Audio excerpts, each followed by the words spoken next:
Time to help people prepare for their campaigns. Time to talk about Session 0. Welcome to the Attic Dungeon. My name is Sam, and whether you're a completely new player or you still just don't really know what you're doing, I'm here to help you with everything. Session 0. The moment where all players, ideally, obviously, including the Dungeon Master as well, sit together to discuss how to tackle their upcoming campaign. Ideally, at the end of a Session 0, you have this nice framework upon which your entire campaign will rest. It is, of course, led by the Dungeon Master, and this person will have final say in everything with it, because it is going to be them running the campaign. But don't underestimate the impact you can have as a player on a Session 0. It is, after all, your game as well, so if there is a topic that you feel that should be discussed during a Session 0, don't shy away from it. Now, what should you have at the end of your Session 0? Ideally speaking, you have a nice framework of reference for your adventure that is going to be run. You have a nice set of rules, you have discussed what rules you are going to be using, and of course you have talked about the gaming schedule. And let's begin with the schedule, because honestly it's the shortest thing to talk about, but quite possibly the hardest thing to get arranged in real life. When you have your group together, take time to see if there is a set day that you can be playing on. For example, every second Thursday, the 5 of you get together to play Storm King's Thunder, for example.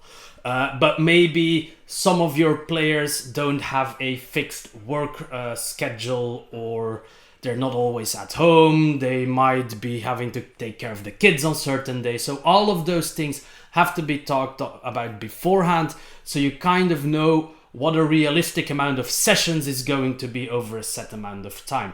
If it's once a month, it's once a month. If your players are able and willing to get together every week, hey, go for it every week. But take something realistic for your group so that you're sure that everybody can live up to the expectation and nobody disappoints the rest of the group that way. Of course, unforeseen circumstances can always happen, and you should take those. Don't be an ass about it. Duh. There you go, that's gaming schedule set. Then let's talk about the framework of your adventure. As a Dungeon Master, most likely you will have chosen a campaign. Maybe you talked about it together with the players, maybe one of the players came with a nice idea. Whatever, you'll be running a certain adventure. This can have some consequences for character creation, for example. It's quite possible that certain races, or maybe even certain classes, though me personally, I'm never a big fan of excluding classes from a campaign, but races for sure, it can have an impact on race selection. If you are in a world where gnomes do not exist, your players should be aware of this, so they don't make a party of 5 gnomes because they want to be some type of gnome Power Rangers thing. Just exaggerating, but you get the idea. Be upfront about what is possible or what not. Also, more specifically for the campaign, talk about the setting, what type of terrain, what type of culture they might expect to encounter, because it can help them with their backstory. And to be completely frank, some subclasses require a certain environment to function to the fullest. If I'm not mistaken, there is the Oath of the Ancients Paladin, which is very nature-y inclined, and which can make plants do stuff which is incredibly crappy if you're stuck in a desert for 75% of the campaign. Just again, to give a dramatic example, some class features need certain environments or certain creature types to work with, and if you are very sure that those are not going to come into play, you might want to tell your players so they don't sit with a character that isn't doing what they kind of wanted to do half of the time, because that is really not all that fun.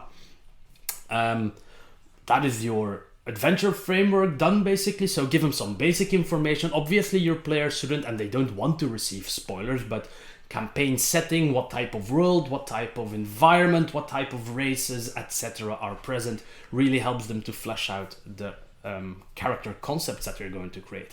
Now, it looks like I'm talking to dungeon masters all the time, but really, if your dungeon master isn't doing this, if he isn't, or she isn't, they aren't, whatever, talking about their campaign concept up front, tell them to, ask them to. It is well within your rights as a player to know what you're getting into. Then, also talk about expectations from your players.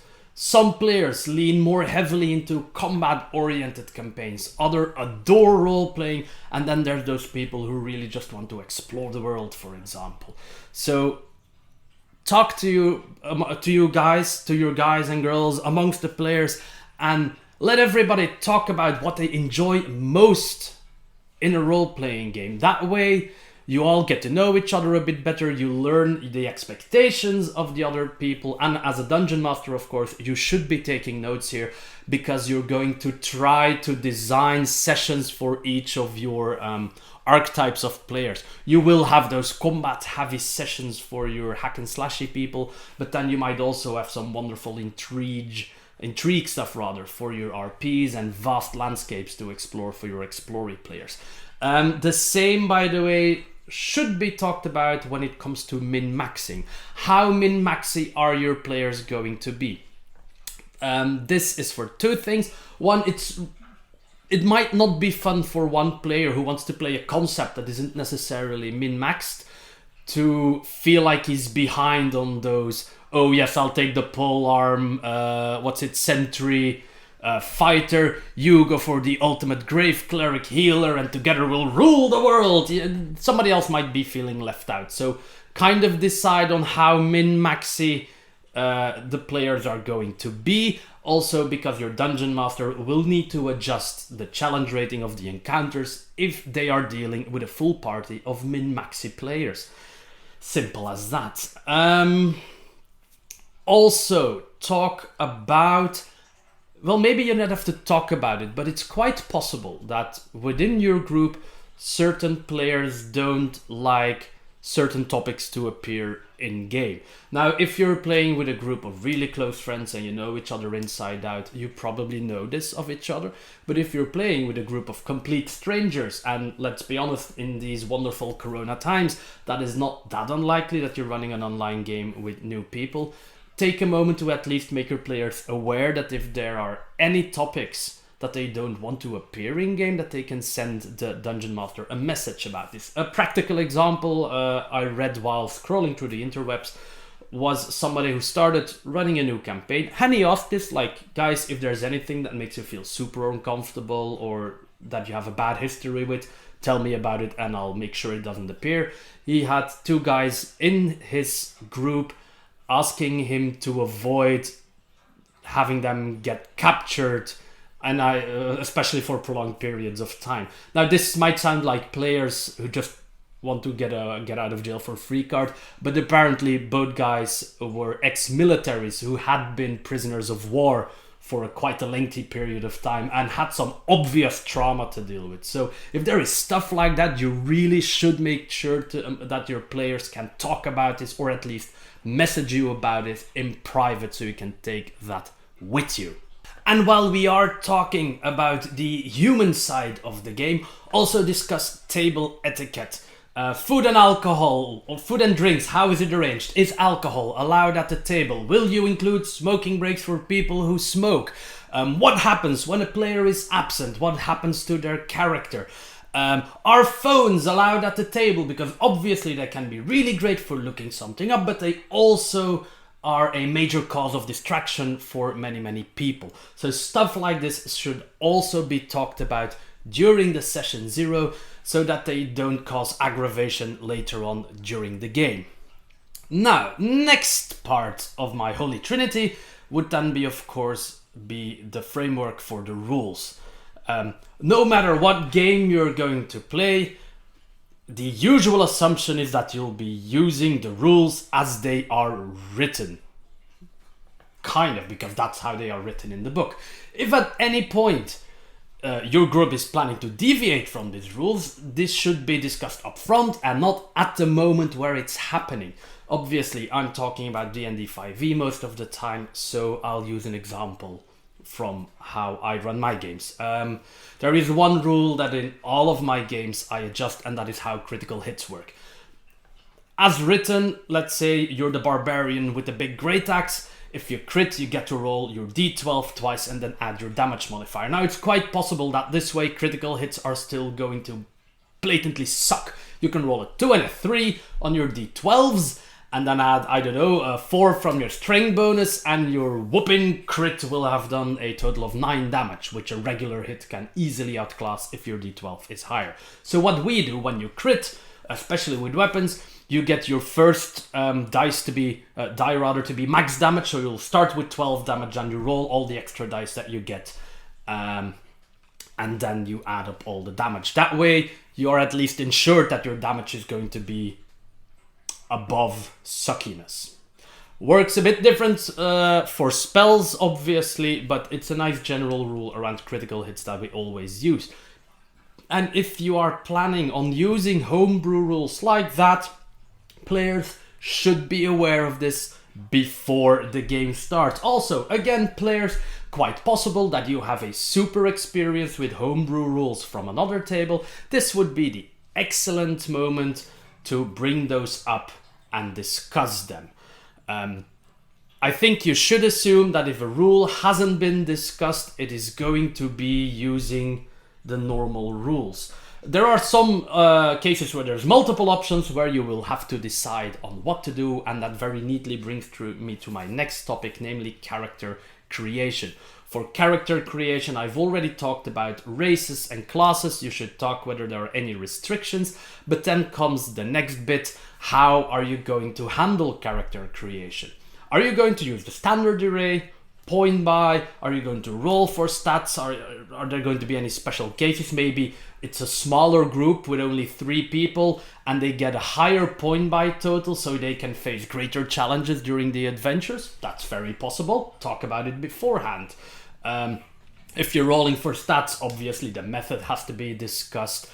Same for hit points gained upon level up. Are you going to take the average? Are you going to roll for it? Again, discuss, talk, decide. These are things that in general are decided very quickly, but you do have to talk about it. Brings us to the next bit, experience versus milestones. Now I know there's obviously 2 camps amongst players and dungeon masters. Some favor XP for that feeling you get when you're building up towards the next level and you can see yourself almost get there and build a certain amount of excitement. And then there's the ease somewhat of using milestones and also making sure that your players can level up at these epic moments where it just feels right to level up. In this case, I do say the Dungeon Master has the absolute final say, even more than in some of the other things, because they are the one that are going to have to calculate. If you are working with experience, they kind of have to calculate when you will level and how it will advance the adventures, or they have to plant the milestones in the story if you're not working with a pre-written campaign. So yes, you are very free to express your preference, but I very much for this one think that it's up to the Dungeon Master to decide. And then, of course, there is the moment for the players during the session 0 where you talk about character creation. This is the moment where you talk party composition, should you wish to do so. Sometimes players might want to keep their character a bit of a surprise to each other, but in a lot of cases, tables want to talk about party composition. Quite a few tables still really prefer their parties to be balanced out, even if they're not as set in stone as the usual, you'll be the tank, you'll be the damage dealer, you'll be the healer type of parties. Those exist and are perfectly fine, of course, but you can balance out parties in other ways. Maybe you don't want to play a balanced party, maybe you don't really care if there's no healer, you just want everybody to play whatever concept they want to play. Maybe you want to try some really crazy concepts. Maybe you all want to be clerics. 4 clerics at a table called the A-Man are just going to wreak havoc during the Descent into Avernus campaign, for example. It's just some silly ideas, but really do try to make sure that everybody is able to play a character that they want to play, that nobody feels shoehorned in playing the cleric yet again because the party thinks clerics are going to be the support, heal everyone, and they don't want to do that. If you want to be a bit nasty and naughty there, nobody's forcing your cleric to be a healer, but shh, don't tell them. No, seriously, talk about party composition and how you view this. Almost forgot. Dungeon Master. Obviously, if your table is full of new players, it might be a really good idea to make the full character creation process part of a session 0. Obviously, it's going to take a bit longer then, but from experience, I know that players learn a lot about the rules already while making a character. They get to know some basic concepts of the game, and they get to know how their character functions a lot better if you help them create it. Obviously, veteran players, you will have enough with the discussion about party composition, then you all run back to your little workshops and make your characters. And there we are. I've already talked about everything that I wanted to talk about for this primer on Session Zeros. If there is any other topic that you think that should absolutely be included in a Session Zero, let me know in the comments down below. And of course, if all goes well, my dear people, we'll see each other again in 2 weeks in the Attic Dungeon.